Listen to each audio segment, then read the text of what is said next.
नमस्कार, मैं हूं नवजोत। आप देख रहे हैं IBN 7 खबरों की शुरुआत करेंगे।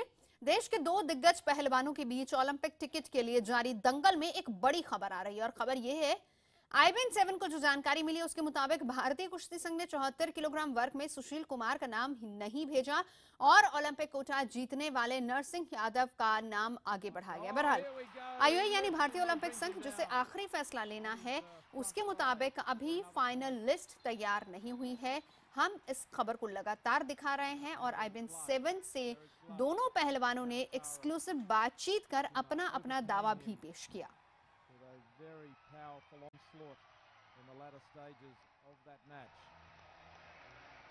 Sushil Kumar, the 29-year-old. देश में चंद सवाल ऐसे हैं जिनका जवाब पूरा हिंदुस्तान ढूंढ रहा है और इस वक्त एक सवाल ऐसा है कि रियो ओलंपिक में सुशील कुमार जाएंगे या नहीं जाएंगे। सुशील इस वक्त हमारे साथ है। सुशील भाई, सबसे बड़ा सवाल ये है कि आपका ये 4th ओलंपिक होगा, आप जाएंगे या नहीं जाएंगे, क्या आप कहना चाहेंगे इसमें? देखो जी, मैं तो अपनी तरफ से पूरी तैयारी कर मैं जुटा हुआ हूँ। पूरा 2 साल से लगा हुआ हूँ और 1 साल से इतनी ज़बरदस्त तैयारी में लगे हुए हैं कि अभी पीछे फ़ौरन एक हमें एक्सपोजर भी सरकार ने दिया, 2 एक्सपोजर हमें दिए जॉर्जिया में, और उस तैयारी में लगे हुए हैं कि देश के लिए फिर से कुछ अच्छा करें। संशय के बादल छटे हुए बने हुए हैं कि जाएंगे नहीं जाएंगे, फेडरेशन के ऊपर डिपेंड करता है, लेकिन एक खिलाड़ी के तौर पर कितनी चिंता होती है अपने पोजीशन को लेकर? नहीं, बड़ा अजीब सा लगता है जब ये चीज़ें सामने आती हैं कि बड़ा अजीब सा लगता है कि हाँ, हम इतनी मेहनत करते हैं और एक प्रोसीजर के लिए भी हमें बोलना पड़ता है कि हाँ, ये प्रोसीजर आप लोग करें। और इस जब भी और सबको पता है इस चीज़ का कि सुशील 2 साल से तैयारी कर रहा है ओलंपिक की, और बड़ा अजीब सा लगता है। फिर सुशील भाई, भारतीय इतिहास की बात हम करें, कभी यहाँ पर ट्रायल नहीं हुए हैं, लेकिन अगर फॉरेन इतिहास हम देखें तो कई बार ट्रायल हुए भी हैं। तो क्या लगता है जो फेडरेशन का रवैया है उस पर ट्रायल होंगे या नहीं होंगे? सुशील कुमार क्या चाहते हैं? मैं तो यही चाहता हूँ कि ट्रायल हों, और पूरे वर्ल्ड में है। और मैंने बताया कि पहले ट्रायल इसीलिए नहीं हुए, जिस वजन में हम गए थे तो हमारे पीछे कोई नहीं था, बहुत दूर दूर तक कोई दावा ठोकने वाला नहीं था कि हमारी ट्रायल कराओ। ऐसा नहीं था, क्योंकि हम तगड़े थे। हम बहुत उस टाइम पे गए, हम 2008 में गए, 2004 में गए, 2012 में गए, हमारे पीछे कोई नहीं था। सुशील भाई, नर्सिंग की बात करें, वो पहुंच चुके हैं। वो उन्होंने IBN 7 से भी कहा था कि सुशील भाई की मैं इज्जत करता हूं, मेरे गुरु की तरह हैं, लेकिन अगर ट्रायल की बात आएगी तो हम वहां देखेंगे। तो अभी तैयार हैं नर्सिंग का सामना करने के लिए अगर ट्रायल में आते हैं तो? मैंने तो उसी दिन से बोला, वो एक प्रोसीजर है। मैं बताया कि भाई भाई की कुश्ती होती है और बहुत रिस्पेक्ट नर्सिंग मेरी करता है और मैं भी उसकी बहुत रिस्पेक्ट करता हूँ, और हमने साथ में ट्रेनिंग भी की है। पर अगर एक प्रोसीजर है वो सबको करना पड़ता है। वो भाई भाई की भी कुश्ती होती है हमारे में, तो स्पोर्ट्स है तो स्पोर्ट्स की तरह खेलना पड़ेगा। वो एक प्रोसीजर है तो वो पूरा करना पड़ेगा। अगर कहते हैं कि हिंदुस्तान में इफ एंड बट पे बहुत बातें होती हैं सुशील भाई, अगर मगर पे अगर फेडरेशन बोलती है कि नहीं, हम परंपरा नहीं तोड़ेंगे, हम ट्रायल नहीं करेंगे और जाएंगे नर्सिंग, तब सुशील कुमार का अगला रिएक्शन क्या है? देखो जी, मेरा काम मेहनत करना है और देशवासियों ने एक काम हमें दिया हुआ है कि आप मेहनत करो और देश के लिए मेडल जीतो, तो हमारा यही काम है। और जो मेरे गुरु हैं पद्मश्री महाबली सतपाल जी या फेडरेशन के अधिकारी हैं, वो उनकी मीटिंगें होती रहती हैं। वो जिस तरीके से वो सुझाव देंगे तो वो चीज़ मैं आपको फिर बाद में बताऊँ। और आपको बता दें कि रियो ओलंपिक्स में 74 किलोग्राम वर्ग कुश्ती में पहलवान नरसिंह यादव का पलड़ा भारी नजर आ रहा है और IBN 7 से बातचीत के दौरान भी नरसिंह यादव ने लगातार ये दावा किया है कि ओलंपिक्स में हिस्सा लेने वही जा रहे हैं और पदक के लिए दिन रात तैयारी किए हुए हैं। चंद सवाल ऐसे हैं जिसका जवाब पूरा हिंदुस्तान जानना चाहता है और ऐसा ही एक सवाल है कि रियो ओलंपिक 2016 के लिए कौन सा पहलवान क्वालिफाई करेगा 74 किलोग्राम में। और इस वक्त हमारे साथ है नरसिंह यादव, जिन्होंने बेंच भारत के लिए कंफर्म किया, बर्थ कंफर्म किया था। नरसिंह, IBN 7 में आपका बहुत बहुत स्वागत है। Thank you ji, thank you. Narsingh, एक बहस चल रही है रियो ओलंपिक को लेकर, सुशील कुमार को लेकर, आपके नाम को लेकर कि 74 किलोग्राम में आखिर कौन सा पहलवान जाएगा। आपके नजर में क्या होना चाहिए? देखिए जी, जैसा है कि 74 केजी में क्वालिफाई मैं किया हूं और मैं वर्ल्ड चैंपियनशिप में मेडल लेके मैंने क्वालिफाई किया हूँ रियो ओलंपिक्स के लिए। तो एक बहुत बड़ी अचीवमेंट है मेरी। और आप ऑल ओवर देखोगे कि 74 केजी में मेरी परफॉर्मेंस बहुत अच्छी है, तो मुझे पूरी उम्मीद है रियो में मैं ही जाऊँगा 74 केजी में। 74 केजी वर्ग की अगर हम बात करें तो यहाँ फेडरेशन से क्या कोई जवाब अब तक आपको मिला है? क्योंकि चर्चाएं ये चल रही हैं कि आप दोनों के बीच में शायद एक बाउट होगा, उसमें जो जीतेगा वो आगे बढ़ेगा। क्या इस तरह की बातें आधिकारिक तौर पर कुछ फेडरेशन से हुई हैं आपकी? नहीं, अभी तो फेडरेशन से मेरी इस बारे में कोई बात नहीं हुई है। बट ये है कि देखिए, आप ऑल ओवर जब से क्वालिफाई राउंड रेसलिंग में चालू हुए हैं, तो जो भी रेसलर क्वालिफाई करता है वही आगे ओलंपिक्स में जाता है। तो जिस तरह मैं वर्ल्ड चैंपियनशिप में मेडल लेके रियो के लिए क्वालिफाई किया हूँ, तो मुझे पूरी उम्मीद है फेडरेशन से भी कि मुझे ही भेजेगी फेडरेशन, क्योंकि ऑल ओवर मेरा परफॉर्मेंस 74 केजी में बहुत अच्छा है। सुशील कुमार की बात करें तो उन्होंने शुरुआती दौर में आपकी काफी मदद की थी, एक गुरु शिष्य का एक नाता भी है आपके सुशील के बीच में। क्या सुशील से आपकी कोई बातचीत हुई है कि सुशील भाई क्या करना है आगे, कैसे बढ़ना है आगे, इस मुद्दे पर? नहीं, इस मुद्दे पे तो अभी मेरी कोई बात नहीं हुई सुशील जी से। अगर सुशील से आपका बाउट होता है, आपका मुकाबला होता है, तो आप तैयार है सुशील कुमार का सामना करने के लिए? देखिए, वो तो बात की बात है, फेडरेशन अभी क्या डिसीजन लेती है, जब फेडरेशन का डिसीजन हो जाएगा उसके बाद इस बारे में सोचेंगे। बिल्कुल नरसिंह, और आपसे आखिरी सवाल है मैं करता हूं कि अगर फेडरेशन ने फैसला ले लिया कि सुशील कुमार जाएंगे, तो क्या आप आगे कुश्ती कंटिन्यू रखेंगे? हाँ जी, रेसलिंग तो मेरी लाइफ है, और मैं आज जो भी हूँ रेसलिंग की वजह से हूँ, तो रेसलिंग तो मैं कंटिन्यू ऑलवेज रखूँगा। और बट मुझे उम्मीद है कि फेडरेशन ऐसा डिसीजन नहीं लेगी, क्योंकि ऑल ओवर मेरी परफॉर्मेंस बहुत अच्छी है और मैं बहुत अच्छा कर रहा हूँ। आप देखेंगे अभी वर्ल्ड और ओलंपिक के मेडलिस्ट रेसलर को मैंने हराया है, तो एक काफ़ी अच्छी मेरी परफॉर्मेंस है, तो फेडरेशन ज़रूर मेरे साथ देगी। अमृत आनंद हमारे संवाददाता हमारे साथ जुड़ रहे हैं। अमृत, आपसे जानना चाहेंगे, दोनों से आपने बात की है, नरसिंह से भी बात की है, सुशील से भी बात की है, और दोनों ये दावे कर रहे हैं कि दोनों काफी मेहनत कर रहे हैं और उन्हीं को आगे जाना चाहिए। लेकिन ये बताएं, आईओए में किसकी दावेदारी ज्यादा मानी जा रही है और किस पर ज्यादा विचार कर रहा है आईओए?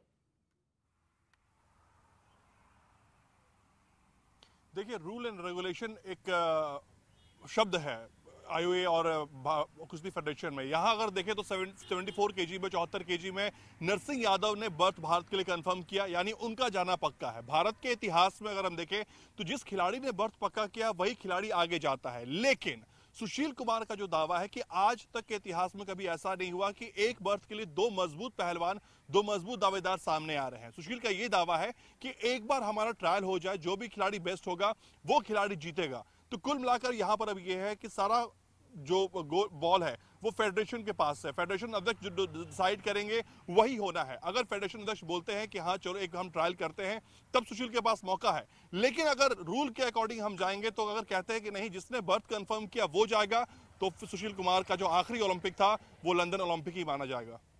बिल्कुल, आप रहे अमृत हमारे साथ ही साथ हम दर्शकों को यह भी बता दें कि एसोसिएशन के अध्यक्ष बृजभूषण शरण सिंह क्या कह रहे हैं इस मामले पर, वो भी हम आपको दिखाते हैं। कुश्ती, जो कि ओलंपिक्स में भारतीय खेल का गढ़ माना जाता है, उसमें एक विवाद उत्पन्न हो गया है। और जो ओलंपिक मेडल के जो विजेता हैं सुशील कुमार, उनका कहना है कि 74 किलोग्राम वर्ग है, उसमें नरसिंह यादव ने क्वालिफाई किया है, वो भी काबिलियत रखते हैं, लिहाजा दोनों के बीच में कंपटीशन होना चाहिए। इस बाबत बात करने के लिए भारतीय कुश्ती संघ के अध्यक्ष हैं बृजभूषण शरण सिंह जी। सर, ये बताइए कि इस विवाद को किस तरीके से आप देखते हैं? ये विवाद केवल मीडिया के माध्यम से मेरे पास है, और मीडिया ही के माध्यम से एक ट्रायल चल रहा है। जो मांग की है सुशील कुमार ने कि उनको ये दोबारा ट्रायल कराने की, तो किस तरीके से देखता है भारतीय कुश्ती संघ उस मांग को? मांग भी केवल मीडिया में हुई है, ये मांग भी केवल मीडिया में हुई है। भारतीय कुश्ती संघ से अभी तक किसी ने इस बात को नहीं मांगा है।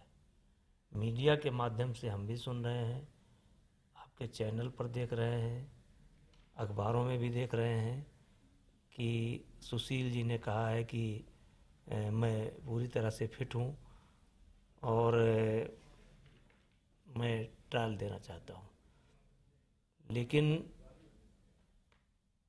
जब भारतीय कुश्ती संघ के सामने ये प्रश्न आएगा, क्योंकि मीडिया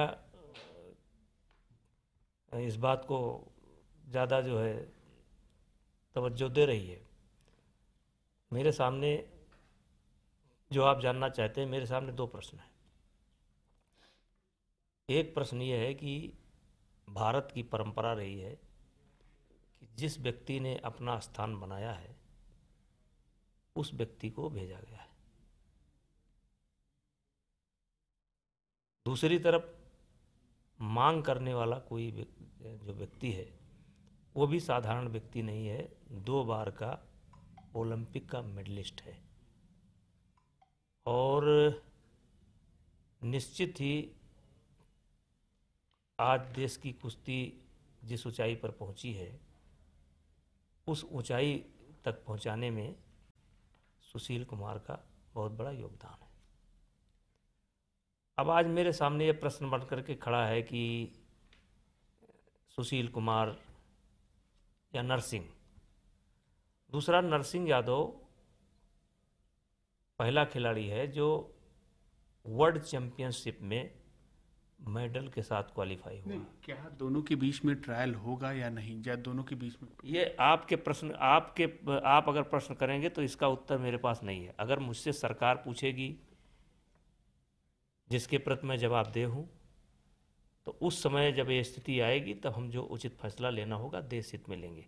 लेकिन ब्रजभूषण जी, यहाँ पर अमूमन और देशों में ऐसा होता है कि ट्रायल होता है और दो जो डिजर्विंग कैंडिडेट होते हैं उनके बीच में ट्रायल होता है। तो क्या ऐसी सूरत में अगर अप्रोच किया जाएगा तो, और अगर सरकार भी कुछ कहती है तो क्या दोनों के बीच में ट्रायल होगा या नहीं?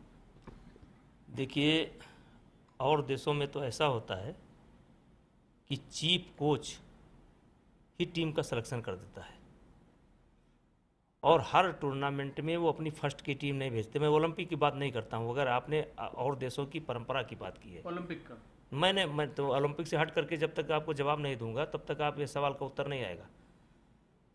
और देशों में उनकी पूरी टीम होती है और वो ये उचित समझते हैं कि मेरी फर्स्ट टीम कहाँ जाएगी, फर्स्ट टीम को भेजते हैं, सेकंड टीम कहाँ जाएगी, सेकंड टीम को भेजते हैं। वो सब बच्चों को मौका देते हैं। आज हमारे हिंदुस्तान की मीडिया अगर हम किसी बच्चे को किसी भी टूर्नामेंट में बिना ट्रायल के भेज दें तो आप ही लोग हमको जीने नहीं देंगे, हमको जीने नहीं देंगे। और जहाँ तक सवाल है कि ये ओलंपिक क्वालिफाइड टूर्नामेंट जो हुआ, ये क्वालिफाइड टूर्नामेंट में कौन लोग भाग लेंगे इसके लिए एक ट्रायल हुआ और ट्रायल में पहला स्थान प्राप्त किया नरसिंह यादव ने और संजोग से लगभग 150 देश के बीच में वो लड़का ओलंपिक क्वालिफाई हुआ मेडल के साथ, और वो भी हिंदुस्तान का पहला खिलाड़ी है जो मेडल के साथ क्वालिफाई हुआ। एक तरफ उसकी परफॉर्मेंस है, दूसरी तरफ सुशील की परफॉर्मेंस है। सुशील 2 बार के ओलंपिक विजेता हैं, कुश्ती में उनका योगदान है। अगर ऐसी स्थिति कभी आती भी है, अगर सरकार हस्तक्षेप करती है या सरकार का कोई निर्देश प्राप्त होता है तो सबसे पहले हमारी एक सिलेक्शन कमेटी है। प्रशासन भले ही, खेल प्रशासन भले ही ये बात कहे कि ये सिर्फ मीडिया का उठाया हुआ इशू है, लेकिन सीधी सीधी बात यह है कि हमने दोनों पहलवानों से बात की और दोनों की अपनी अपनी दलीलें हैं इसको लेकर। अमृत, बहुत शुक्रिया आपका इस पूरी जानकारी के लिए।